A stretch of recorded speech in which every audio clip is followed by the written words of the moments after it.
Le pays de l'enfance s'efface derrière nous.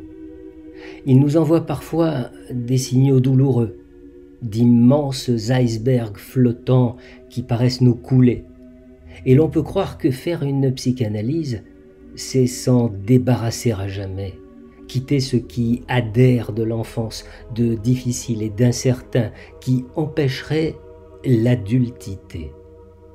L'adultité, c'est l'adulte du point de vue de l'enfant, c'est-à-dire celui qui sait et qui peut. Quand on arrive à l'âge adulte, on n'est pas encore adulte, mais on se fait une idée de cet âge, un âge de pouvoir et de savoir. Et pour être présente et efficace au cours de cette période centrale de la vie, on croit bon de se dégager de cette enfance gênante, parfois déplaisante ou honteuse. Mais l'adulte, du point de vue de l'enfant, n'est pas l'adulte. Il cristallise une illusion de maîtrise et d'indépendance. En fait, en psychanalyse, on ne se débarrasse pas de l'enfance. On y retourne en prenant des risques jusque dans ses chemins encaissés.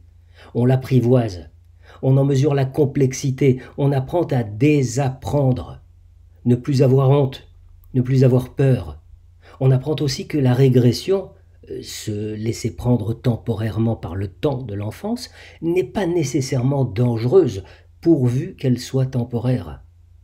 On devient plus souple avec l'enfance.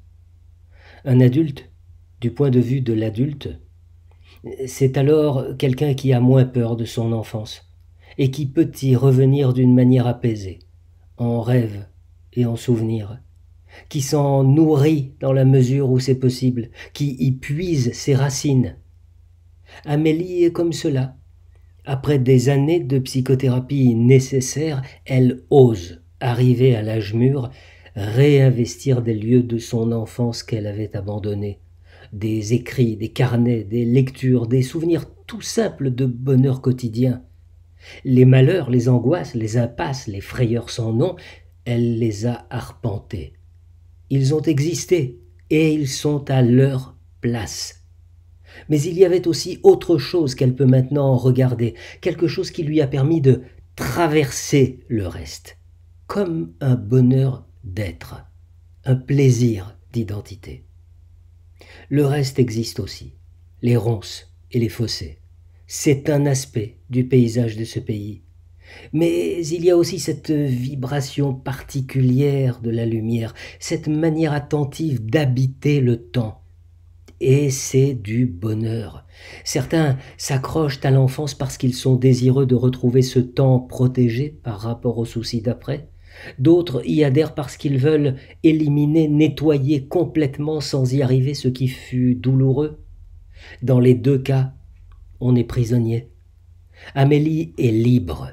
Elle reconnaît le plus et le moins de ce temps mythique, pour une part reconstruit aujourd'hui.